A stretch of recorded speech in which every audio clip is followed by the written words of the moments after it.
Joining us right now, analyst for your Sacramento Kings. Dare I say, I mean this with all love and respect. Oh boy, here we go. You think it's gonna be bad? The second most famous person in her household. Oh, yeah? I see what you're saying. Sorry, it's a fact. Kayte Christensen, good morning. It is a fact. Good morning, guys.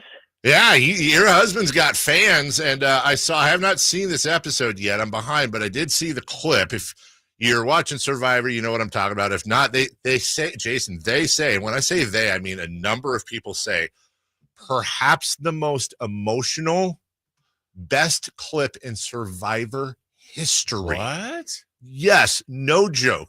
I won't give the whole background. You should watch it, but there's a contestant that has autism.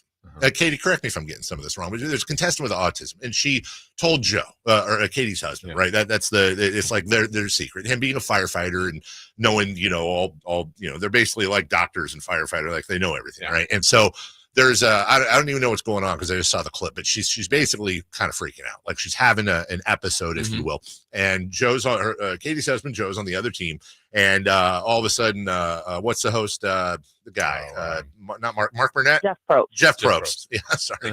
Says, hey, you want to go give her? You can tell, like Joe's staring over there, like he's like a lion ready to pounce, like he just wants to go help, and he's on the other platform. He says, hey, you want to go over there? And he's like, yeah. And he rushes over there and he hugs her. And she's basically having like what looks like to be a massive anxiety attack. And he just basically, they're both mic'd up. So you can hear the breathing. You can hear him whispering to her, like, okay, just calm down, guiding her through this whole thing. And they say that Jeff actually was shedding tears, the host on the program. And that clip is making the rounds. I got to be honest, I haven't looked at it. I probably should, but I got to think if there's Vegas odds, Katie, we'll get to you in a second. If there's Vegas odds of who's going to win this thing, he's got to be at or near the top of the list. I'm waiting to see if Katie shows up to the games at some point in some brand new vehicle that we don't know about.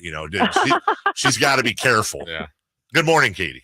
You know me, I'm very high maintenance, so I'm definitely that would definitely be something I would do. Just buy a new car for no reason. Well, let's be honest. There are parts of you that I do think are legitimately high maintenance. I think you're saying you're not materialistic. Like you make your own dog food. Well, come on, dude. That's not high maintenance. That's just a caring dog owner. Yeah. Okay. Yeah. You gotta be proud, honestly, though. I'm so proud. I can't watch it without crying. It's very emotional. Absolutely love Eva. She's someone that, Joe has been and will be close to forever. But yeah, I thought it was fantastic for her because there's a huge stigma, surrounding autism, and she and her family have been through a lot, and to share that with another contestant in a game, obviously for $1 million, that's a huge risk. But and I'm not saying this for the fact that I'm incredibly biased, but she could not have shared it with a better person. And so that was a really, really emotional moment. Yes, Jeff Probst did cry. First time, he said, in 48 seasons. So yeah, it was a really powerful episode. And I had a friend from high school reach out to me. Like she deals with children with autism, and as they put it, like children with differences, and like they're using it as a teaching mechanism, in this field, and it's really amazing. And it was very, very emotional, and it's still incredibly emotional. For him, it's emotional. I cry every time. But yeah, there's a new episode on tomorrow. Yeah, today's Tuesday, right? So Dave, you got to catch up. You got to get with the program here. Tonight. Katie, I'm going to ask you something, but feel free to not answer it because I don't know what the rules are. And the last thing I would ever want to do is get you in a bad spot. But are you allowed to say, I think you kind of hinted at it, but are they, regardless of how the show finishes, do they still maintain contact? I would imagine post show. Are you even allowed to say that? I don't know. Yeah, I mean, there's some rules involved. I don't know exactly, but they've been in a lot of contact. All right. No, but they've been in a lot of contact because they've done a ton of interviews kind of post episode 5, they've done a lot of interviews together. So Gotcha. it's very cool. But yeah. Yeah, and I was going to say the other night when we were joking when we brought you on about being the second most famous person in your household, I saw Joe walking up our aisle at the arena, and about 10 people stopped, pictures, autographs, good for him. That's really cool. Katie better get used to holding an iPhone horizontally, taking those photos. Hey, I've taken a lot of photos. Yeah. Hey, tall lady, can you hold my phone? It's actually really awesome. It's it's kind of a cool thing to, Yeah, he is. He's far surpassed me in social media followers in 48 hours. He doesn't really know how to use social media, and so it's been a lot. It's been very overwhelming for him. Who's getting more attention, your husband or you when we were in China? That's totally different. Katie was like a celebrity. Yeah. I am not making this up, man. And not because anybody knew who I was. Let's be clear about that. I was like a unicorn in China. There were more people taking pictures. I'm not lying. More people taking pictures with her than with DeMarcus Cousins or any of the Kings players. That is an absolute fact. They were lining up, and we couldn't figure out why. But no offense. I'm just saying. But no offense. But you know what I mean. Anyways, maybe it's because I'm like a unicorn over there. Yeah. They had not seen something like me before. Like me. Katie, well, we're getting down to the end here for the Kings, which it's been a wild year. Top twists and turns. So many different things have happened. I heard that sounds like my dad. Yeah. But tonight is a night that they kind of have to get it right against this Washington team. I don't know where you are with the Kings right now. It's just been, they were better against the Pacers, but they just couldn't close it out. I know it's been a frustrating, couple weeks for you with this team. Yeah, I think the frustrating part, Jason, in all honesty, is just knowing what they're capable of and seeing them struggle and being able to understand the reasons behind okay, there's been quite a lot of adversity they've had to fight through. They've struggled. I know that they're capable of so much more, but you're right. The Indiana game, I thought they played incredibly well, and it was the last few minutes. And I think it was about the midway point of the fourth where it was still it wasn't a 10-point lead, but maybe a 6 or an 8 or around there. And it was okay, I just had this feeling they need to get it over 10 or they're in big trouble. And they cut it down to 2, and then Indiana just, ran away with it. So, it's a frustrating one because it's you let it go.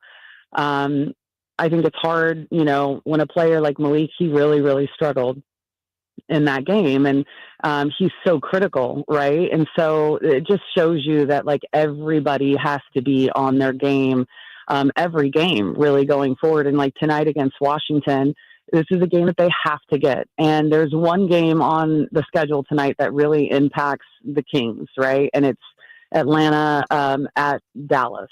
And that's a game where the Kings could get a 2-game advantage over Dallas if that happens, or the swing, how it works. If they lose and we win, this is one that really, really matters, and you kind of need a little help from Atlanta. And that's where it gets to the point at this juncture in the season where it's not just about you. You also need help from others, and that's a tough place to be in too, where you're relying on help from others. So they got to take care of business tonight. And then, obviously Charlotte, and it's just the road trip is almost as brutal in the sense of how it ends with Cleveland. And then who's the last game on Detroit? Yeah. Cleveland, Detroit, back to back. It's not an easy path for them. I'm hoping that, they can kind of get some positive momentum tonight in the right direction and be able to, kind of carry that a little bit.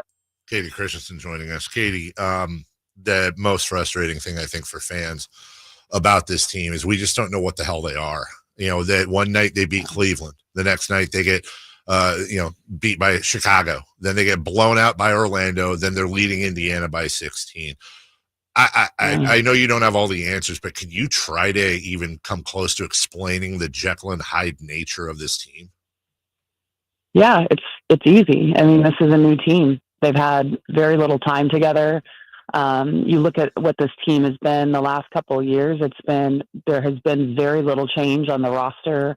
And even in terms of the coaching staff. And then all of a sudden, at the end of December is when everything started to change. Different coaching staff, you had a coach leave and Luke Laux, and you're basically plugging holes, right?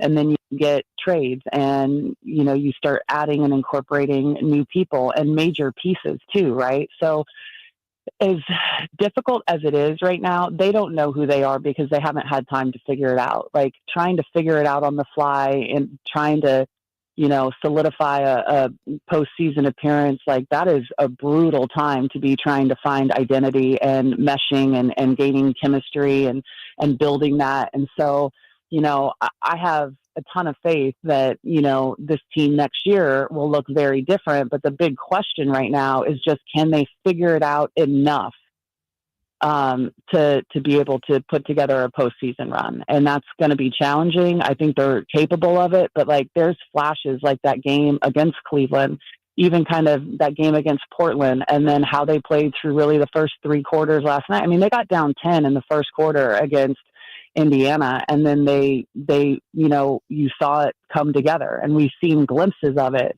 And I don't expect that we're going to completely know who this team is by the end of the season because they're brand new. Next year with being able to put together a training camp and a preseason, like I know what this team has the capability of becoming. The tough thing now is like, how do you expect them to be able to do that, over the course of a couple months, with game schedule, travel, like very little, practice time.